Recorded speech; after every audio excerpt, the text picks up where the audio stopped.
नमस्कार, मैं स्वप्निल और आप देख रहे हैं the news launcher Uttar Pradesh Uttarakhand. आखिरकार उत्तर प्रदेश में क्या गुजरात मॉडल वो अप्लाई होने वाला है क्या? वही गुजरात मॉडल जिसका जिक्र मोदी जी ने किया था, या फिर कि वो वाला गुजरात मॉडल जो हालिया दिनों में हमें देखने को मिला कि चुनाव आने वाले हैं, तो चलो मंत्रिमंडल का सामूहिक इस्तीफा करा दो और उसके बाद नए सिरे से सारे मंत्रियों की गोटी सेट करो। और अगर ऐसा उत्तर प्रदेश में होगा तो व्हाट अबाउट केशव प्रसाद मौर्य? क्योंकि समझने की जरूरत तो यह है कि यह मंत्रिमंडल लखनऊ वाला होगा। लखनऊ में जो सिरमौर बैठे हैं उनकी मर्जी से होगा, या फिर कि यह मंत्रिमंडल होगा दिल्ली के मर्जी का। सारी बातें जरा विस्तार से समझेंगे। सबसे पहले जरा संतोष भाई को जोड़ लीजिए। बहुत बहुत स्वागत है संतोष भाई। बहुत बहुत धन्यवाद स्वप्निल भाई। और आज वाकई आप जो खबर लेकर आए हैं तो कई मंत्रियों के दिल की धड़कनें बढ़ जाएंगी। तो हम बताएंगे कि जी। छुट्टी तो होनी है, बड़े पैमाने पे छुट्टी होनी है और कई दिग्गज नेताओं की छुट्टी भी होनी है। अब छुट्टी अपमानजनक तरीके से होगी या सम्मानजनक तरीके से, अब ये थोड़ा सा दर्शकों को अजीब लगेगा, लेकिन वाकई ऐसा है कि बड़े दिग्गज मंत्रियों की छुट्टी सम्मानजनक तरीके से होगी या अपमानजनक तरीके से होगी, ये भी आपको बताएंगे। और उत्तर प्रदेश इकलौता ऐसा राज्य अभी भी बना हुआ है भारतीय जनता पार्टी के गुजराती लॉबी के लिए, जहां पर वो अपने गुजरात के फॉर्मूले को 100% लागू नहीं कर पा रहे। रोड़ा कहाँ आ रहा है? हम्म। सिर्फ रोड़ा योगी आदित्यनाथ ही नहीं है, बहुत सारी चीजें दिक्कतें खड़ी है। और इसलिए उत्तर प्रदेश इस देश की राजनीति का अब पहला प्रदेश बन चुका है। अब तक मुख्यमंत्री रिकॉर्ड बनाया करते थे पद पर बने रहने का। हालांकि उत्तर प्रदेश में इससे पहले कोई 5 वर्ष तक मुख्यमंत्री नहीं रह पाया, लेकिन उत्तर प्रदेश इस देश का इकलौता ऐसा राज्य है जहां मुख्यमंत्री के साथ साथ राज्यपाल ने भी रिकॉर्ड बना दिया है। और राज्यपाल आनंदीबेन पटेल, ठीक बात है। राज्यपाल कहाँ से आती हैं? तो ये जो टस्सल है, हम्म। गुजराती लॉबी वर्सेस योगी का दरबार, अब तो दरबार कहना पड़ेगा, उससे जुड़ी ये बड़ी खबर है। और एक एक करके हम चीजों को रखेंगे दर्शकों के सामने और ये बताएंगे कि भैया अब ये लोग जाने वाले हैं। कार्यकर्ता समझ जाएंगे कि भैया अब इनके नाम का पोस्टर बैनर लगा के बधाई बधाई देने की जरूरत है नहीं, क्योंकि साहब तो जाने वाले। ठीक बात है। ले आइए, सिर्फ एक खबर है आज संतोष भाई, एक ही खबर है दैनिक भास्कर की।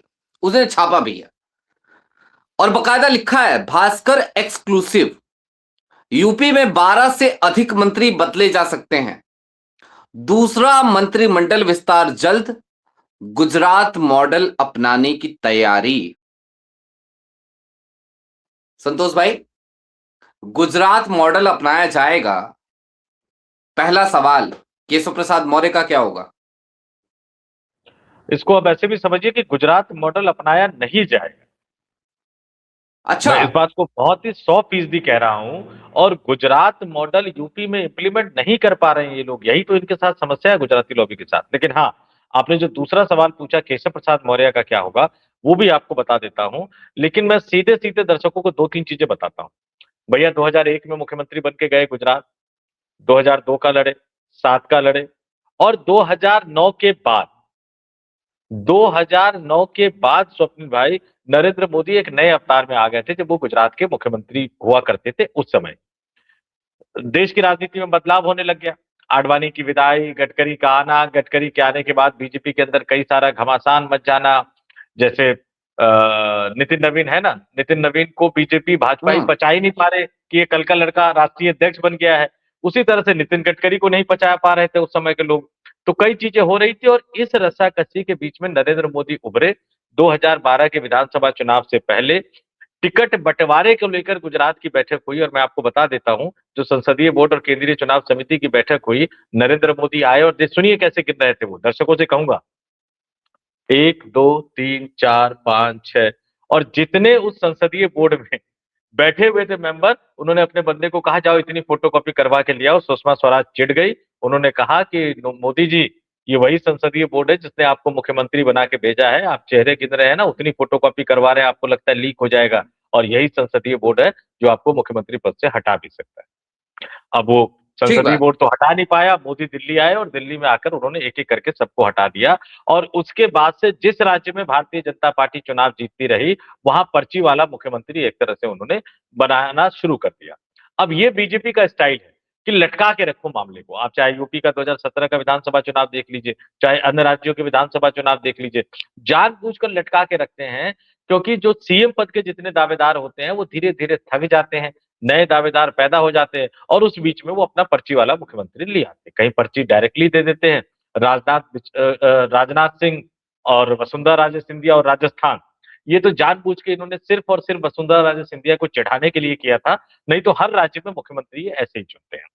लेकिन यूपी में नहीं कर पाए सत्रह, हाँ। क्योंकि यूपी में इन्होंने चुन लिया मोदी साहब ने मनोज सिन्हा को। मनोज सिन्हा को कहा गया जाओ शपथ लो। शपथ लेने के लिए चले गए भाई, कुलदेवी की पूजा की, वाराणसी बाबा की पूजा की। आरएसएस ने कहा सब कुछ गुजराती लॉबी के हाथ में कैसे दे सकते हैं, उन्होंने योगी आदित्यनाथ का नाम उतार दिया और तब से लेकर आज तक उत्तर प्रदेश में गुजराती मॉडल को लागू करने की जद्दोजहद में नरेंद्र मोदी, अमित शाह जुटे हुए हैं। कामयाबी नहीं मिली तो गुजरात की पूर्व मुख्यमंत्री आनंदीबेन पटेल को उन्होंने राज्यपाल बनाकर बिठा दिया। तो उत्तर प्रदेश में ये पहली जोड़ी है जहां राज्यपाल ने भी कार्यकाल का रिकॉर्ड बना दिया और मुख्यमंत्री ने भी कार्यकाल का रिकॉर्ड बना दिया। अब आते हैं मंत्रिमंडल फेरबदल। देखिए, गुजराती लॉबी हम्म। चाहती है एक बड़ा मंत्रिमंडल फेरबदल, बड़ा मतलब हम्म। बड़ा बदलाव हो, क्योंकि गुस्सा बहुत ज्यादा है। इस बड़े बदलाव में जो उनके पास अपनी रिपोर्ट पहुंची है, अभी जो स्वतंत्र देव सिंह तो एक एग्जाम्पल है, सिर्फ एक एग्जाम्पल है। योगी हम्म। सरकार के मंत्रियों के प्रति इतना गुस्सा भरा हुआ है और जनता में नहीं, विधायकों में कह रहा हूं मैं, बीजेपी के विधायकों में कह रहा हूं, अगर वो बिना सुरक्षा के किसी भी जिले में चले जाएं, विधायक ऐसे ही दौड़ा देंगे उनको। समाजवादी पार्टी और कांग्रेस के नहीं, भाजपा ही विधायक, भाजपा के। इतना गुस्सा हम्म। भरा पड़ा। तो आम आदमी की कल्पना तो छोड़िए, इन्होंने गुजरात में बार बार इस मॉडल को इंप्लीमेंट किया कि चुनाव से पहले मंत्रियों को कार्यकर्ता बना दो, कार्यकर्ताओं को मंत्री बना दो, थोड़ा सा हेरफेर कर दो, लोगों को लगेगा कि नहीं पार्टी में डेमोक्रेसी है, फिर जिताएंगे तो फिर बनाएंगे, लेकिन फिर कौन बनता है कैसे बनता है पता नहीं। तो ये चाहती है गुजराती लॉबी कि पूरा का पूरा मंत्रिमंडल एक तरह से बदल दिया जाए और इसमें आप 12 से ज्यादा मंत्री कर लीजिए, 13 से ज्यादा मंत्री कर लीजिए, क्योंकि आज की तारीख में मुख्यमंत्री योगी आदित्यनाथ, दो उप मुख्यमंत्री, हम्म। एक का आपने जिक्र किया केशव प्रसाद मौर्य और दूसरे ब्रजेश पाठक, जिनको डिप्टी सीएम मान के योगी जी ट्वीट ही नहीं करते हैं अपने सोशल मीडिया अकाउंट से। और इसके सहित कुल 21 कैबिनेट है, 14 राज्य मंत्री स्वतंत्र प्रभार है और 19 राज्य मंत्री। अब राज्य मंत्रियों की बात कौन सुनेगा, स्वतंत्र प्रभार वाले राज्य मंत्रियों की बात कौन सुनेगा। यहाँ तो कैबिनेट मंत्रियों की कोई बात नहीं सुनता, जो पावर मिनिस्टर बन के बैठे हुए AK शर्मा, उन साहब की कोई बात नहीं सुनता। और पूरे उत्तर प्रदेश में लूट मची हुई है बिजली के मामले में। एक वीडियो उनका नहीं आ नहीं गया, वो नहीं, पूछ आपने रहे हैं। आपने एक नाम ले लिया, आपने एक नाम ले लिया और बकायदा लिया आपने, और मुझे लग रहा है आपने जानबूझ के लिया। AK शर्मा, एक ऐसे मंत्री जिनको यहां से रिटायर करके भेजा गया, ब्यूरोक्रेट थे अच्छे खासे। मतलब मोदी जी जब पहली बार जा रहे थे अपना ऑफिस एज्यूम करने, कंज्यूम करने, सॉरी, तो वहां पे AK शर्मा पीछे पीछे चल रहे थे। हमने वो वीडियो भी देख रखी है संतोष भाई।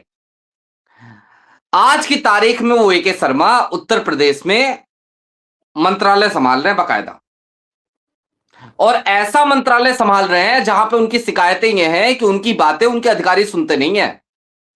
तो ऐसे मंत्री का क्या फायदा जिनकी बातें अधिकारी नहीं सुनते? ये भी चेंज होंगी क्या?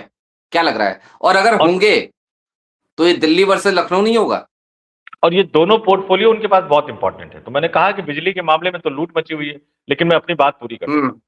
अब जी। इसमें समस्या क्या है कि गुजराती लॉबी कह रही है बदलाव कीजिए, योगी आदित्यनाथ ने कह हम्म। दिया, बहुत मैराथन मीटिंग हुई है और ये मीटिंगें जो पिछले कुछ महीनों में अगर आप देख लीजिए, ऐसा आमतौर पर बहुत कम होता है कि किसी राज्य का मुख्यमंत्री एक ही दिन प्रधानमंत्री से मुलाकात करे, फिर वो मुख्यमंत्री गृह मंत्री से भी मिले और उस समय के पार्टी के अध्यक्ष से मिले। ऐसा भी बहुत कम होता है कि प्रदेश अध्यक्ष बनाने के लिए योगी आदित्यनाथ को कन्विंस करने के लिए BL संतोष को जाकर एक दिन में 3-3 बार योगी आदित्यनाथ के साथ बैठक करनी पड़े।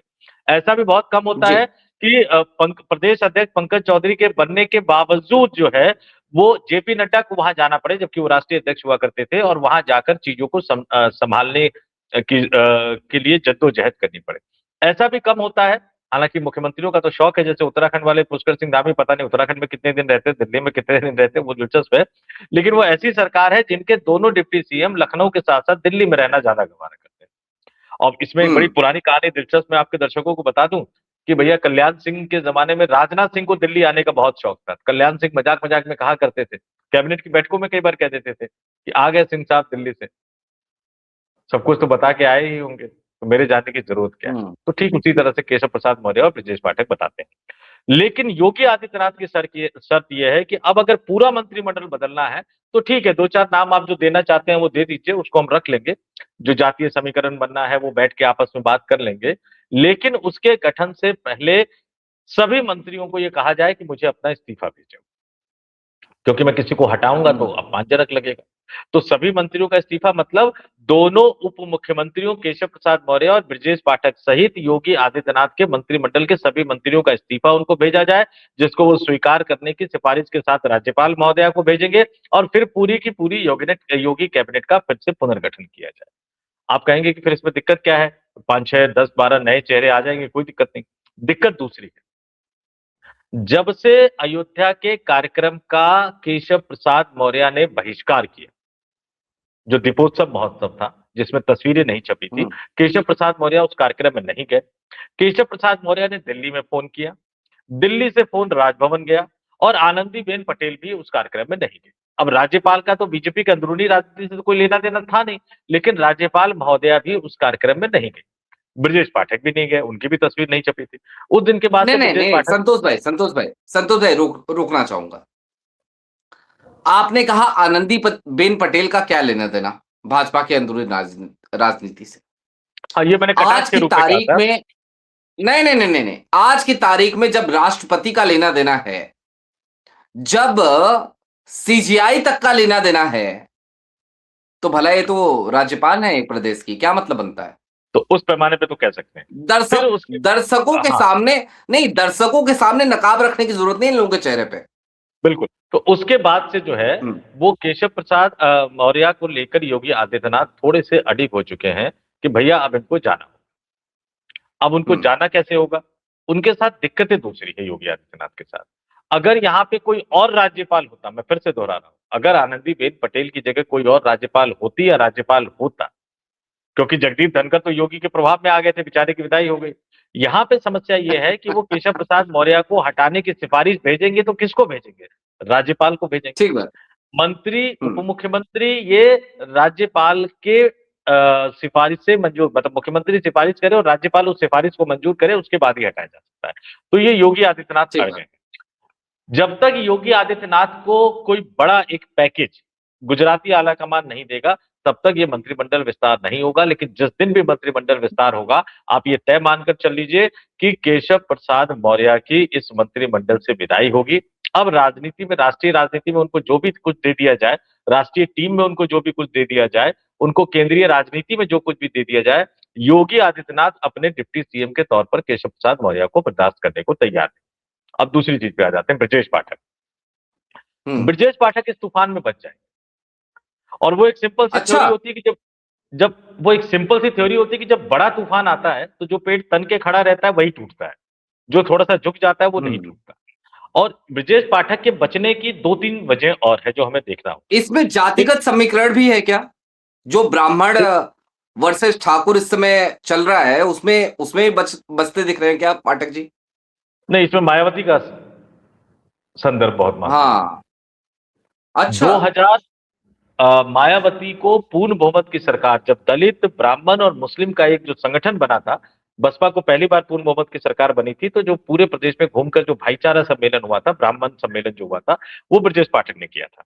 ब्रजेश पाठक निश्चित तौर पर आज की योगी आदित्यनाथ की सरकार में उनकी पकड़ नहीं है। ये बात तो तय है कि सरकार सुनती नहीं, मंत्री नहीं, कुछ भी नहीं, कोई पकड़ नहीं दिखती, कोई अधिकार नहीं सुनता उनके।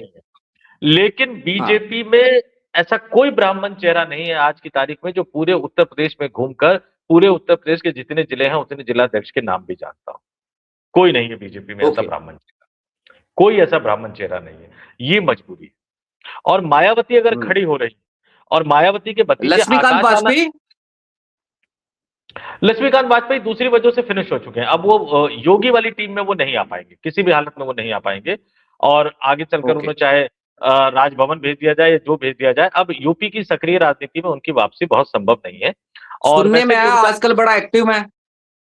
नहीं, एक्टिव दूसरी वजह से है। उनकी जो छवि है, जिस तरह से एग्रेसिव अधिकारियों को हाँ अड़काते रहते हैं, योगी को ऐसे अफसर नहीं चाहिए, वो तो केशव प्रसाद मौर्य अड़काते ही हैं।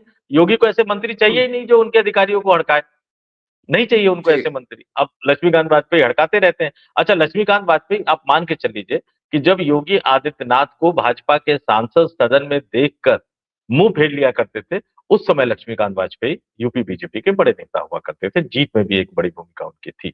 तो उनके संबंध थोड़े से दूसरे टाइप के हैं। ब्रजेश पाठक इसलिए बच जाएंगे क्योंकि बहुजन समाज पार्टी पिछले कुछ दिनों से आप ये देखिए कि ब्राह्मण मतदाताओं को लुभाने की पुरजोर कोशिश कर रही है। और एक हाँ, और अभी दिलचस्प, घूसखोर पंडित पे मायावती का ट्वीट आया। और यूजीसी पे भी आया था। और यूजीसी पे भी आया था। उसमें भी एक दिलचस्प बात हम्म। बताऊं कि बहुजन समाज पार्टी छोड़कर गए तमाम नेताओं में से इकलौते नेता ब्रजेश पाठक है जिनकी मायावती से आज भी बातचीत होती है। ये भी मैं बड़ी बात बता दूं। अच्छा। व्यक्तिगत व्यक्तिगत दुश्मनी कहीं नहीं है। और ब्रजेश पाठक योगी आदित्यनाथ और भाजपाई संस्कृति में रहने के बावजूद भी व्यक्तिगत दुश्मनी उन्होंने किसी से नहीं ली। थोड़ी बहुत तल्खी अखिलेश यादव से कई बार हो जाती है, लेकिन उसके बावजूद भी व्यक्तिगत दुश्मनी जैसे भावना नहीं है। तो वो जो है ब्रजेश पाठक वो बच जाएंगे। हाँ, लेकिन इसमें कई और मंत्री हैं जो अलग अलग तरीकों से आए, जिसमें कहा जाता है कि एक बहुत बड़े पत्रकार की सिफारिश पर दिल्ली दरबार से कहा गया और साहिबाबाद से जो विधायक है सुनील शर्मा, ब्राह्मण कोटे से वो मंत्री बन गए। अब वो ब्राह्मण कोटे से मंत्री बन गए तो समस्याएं दूसरी हैं। अब ब्राह्मण कोटे से जो सबसे बड़े दावेदार आ रहे हैं, चूंकि आपने ब्राह्मण कोटे का जिक्र किया तो मैं बता देता हूं। एक पुराने नेता हुआ करते हैं श्रीकांत शर्मा, आज भी विधायक हैं। श्रीकांत जी। शर्मा की हालत ए.के. शर्मा जैसी ऊर्जा बना दी मंत्री गई। हुआ करते थे 2017 हाँ, में, ये भी बता और दीजिए। उनकी हालत भी उसी और तरह से बड़े बना दी गई थी। और आज की तारीख में, और संतोष भाई ये बताना ज्यादा जरूरी है, आज की तारीख में कोई श्रीकांत शर्मा को पहचाने या ना पहचाने, उस समय पे भारतीय जनता पार्टी के युवा चेहरे के तौर पे और एक बड़े नेता के तौर पे एक बड़ी पहचान श्रीकांत शर्मा की हुआ करती थी, वो भी मुख्यमंत्री उस बनने के जमाने लिए में उत्तर हुआ प्रदेश करती में, मुख्यमंत्री थी। बनने के लिए एक्चुअली उत्तर प्रदेश गए। एक्चुअली अब क्यों गए थे जी। वो बता देता हूं। अरुण जेटली के करीबी थे, भारतीय जनता पार्टी के राष्ट्रीय मीडिया सेल के राष्ट्रीय संयोजक हुआ करते थे, जिस पद पर अनिल बलूनी है। उनको बाद में विधानसभा भेजा गया और शुरुआती वर्षों में वो इकलौते ऐसे मंत्री थे योगी आदित्यनाथ की सरकार में जिन्हें सीएम हाउस जाकर मुख्यमंत्री से मिलने के लिए कभी अपॉइंटमेंट नहीं लेना पड़ता। और ठीक फिर बात है। योगी जी ने वो नहीं नहीं, हालत कर बड़ा दी। ओहदा था उनका, नहीं, उससे ओहदा पहले नहीं। उनका एक बड़ा ओहदा रहा है। हाँ, उसके बाद योगी आदित्यनाथ ने उनकी ये हालत कर दी कि उन्हें अपने ही पावर मिनिस्ट्री के एमडी को ट्विटर पे संदेशा देना पड़ता था, ऑर्डर देना पड़ता था। तो वो जी। हालत कर दी थी। तो ब्राह्मण कोटे से श्रीकांत शर्मा का एक नाम आया शुरुआती फेज में, लेकिन अब वो भी कटते हुए चले जा रहे हैं। ब्राह्मण विधायकों हम्म। की एक बैठक हुई थी। अचानक उस हाँ बैठक की खबर सरकार के पास पहुंच गई। तो ये माना जा रहा है कि शलभ मणि त्रिपाठी जो है वो ब्राह्मण कोटे से योगी आदित्यनाथ की सरकार में मंत्री बन सकते हैं। दर्शक कम कहे को ज्यादा समझिए, शलभ मणि त्रिपाठी भी पत्रकार रह चुके हैं, तो वो बन सकते हैं। भूपेंद्र चलिए, चौधरी जो है, अपने भाई हैं, अच्छी बात है, बन जाए। भूपेंद्र मेरे भूपेंद्र मेरे गृह जनपद से ही विधायक भी हैं। ने लोगों की मदद भी करते हैं सोशल मीडिया पे। भूपेंद्र चौधरी नहीं नहीं, मंत्री सोशल थे। मीडिया पे नहीं, वो वैसे भी करते हैं। हाँ, भूपेंद्र चौधरी जो है मतलब सोशल मीडिया, मतलब मैंने कहा कि वाकई मदद करते हैं वो। भूपेंद्र चौधरी मंत्री थे, प्रदेश नहीं नहीं। अध्यक्ष बने, इस्तीफा दिया उन्होंने। और भूपेंद्र चौधरी जाट वाले कोटे से वो आ सकते हैं। ये दो तीन चीजें हैं। लक्ष्मी नारायण चौधरी की विदाई हो सकती है। लेकिन ये तमाम फॉर्मूले तभी एक्सेप्ट होंगे जब योगी आदित्यनाथ की इस बात को माना जाएगा कि सामूहिक इस्तीफा दे दिया जाए और केशव प्रसाद मौर्य को आप दिल्ली बुलाकर कोई और जिम्मेदारी दे दीजिए। अगर ऐसा नहीं माना गया तो मैं फिर बताऊं, फिर आप उसको मंत्रिमंडल फेरबदल नहीं कहेंगे, फिर आप उसको मंत्रिमंडल विस्तार कहेंगे, जिसमें 2 या 3 जो है वो नए मंत्री शामिल हो सकते हैं। एक ब्राह्मण कोटे से मैंने बता दिया आपको शलभ मणि त्रिपाठी, एक जाट कोटे से भूपेंद्र चौधरी आ सकते हैं, और एक दो नेता जो योगी आदित्यनाथ के आसपास घूमते रहते हैं, बल्कि योगी आदित्यनाथ के अधिकारियों के आसपास घूमते रहते हैं। योगी के आसपास तो कहाँ विधायक पहुंच पाते हैं, योगी आदित्यनाथ के हम्म। अधिकारियों के आसपास जो घूमते रहते हैं, उनमें से एक दो मंत्री बन सकते हैं। लेकिन ये गुजराती फॉर्मूला नहीं होगा, ये मजबूरी का फॉर्मूला होगा, जो नरेंद्र मोदी और अमित शाह नहीं चाहते। इसलिए कम से कम जो कहा जा रहा है कि भाई होली तक होगा या होली के बाद जून जुलाई तक होगा, इसकी उम्मीद थोड़ी सी मुझे कम नजर आ रही है। और इसलिए कम नजर आ रही है कि दिल्ली दरबार अभी योगी आदित्यनाथ पर प्रेशर डालने की हालत में है नहीं। स्वप्निल भाई, ठीक बात।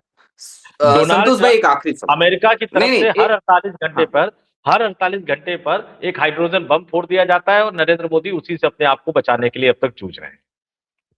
ठीक बात है। एक आखिरी सवाल, चलते चलते। गुजरात में हमने देखा कैसे फेरबदल हुआ, सबका इस्तीफा, योगी आदित्यनाथ का भी ये प्रेशर टैक्टिस है क्या कि सबका इस्तीफा होगा और मैं नए सिरे से अपने भरोसेमंद मंत्री चुनूंगा? ये चल रहा है क्या? गुजरात लॉबी को टक्कर देने की कवायद चल रही है क्या योगी की? देखिए, योगी आदित्यनाथ अब बिल्कुल उस फेज में पहुंच गए हैं जब कल्याण हम्म। सिंह और अटल बिहारी वाजपेयी की बिल्कुल तनातनी थी। या तो सब कुछ रहेगा या कुछ नहीं रहेगा मेरे पास, वो चल रहा है उसी क्या तरह योगी का? उसी तरह की हालत हो गई है। वो सीधे सीधे ये हम्म। कह रहे हैं कि भैया 2024 के लोकसभा चुनाव में हार का ठीकरा आपने मेरे ऊपर फोड़ दिया। जब एसआईआर हम्म। अभियान चला तो संगठन उसमें एसआईआर अभियान में ज्यादा काम कर नहीं रहा।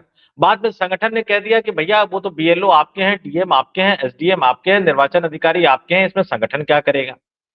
तो वो संगठन और बिल्कुल, सरकार। हाँ बिल्कुल, उन्होंने साफ साफ इशारा कर दिया।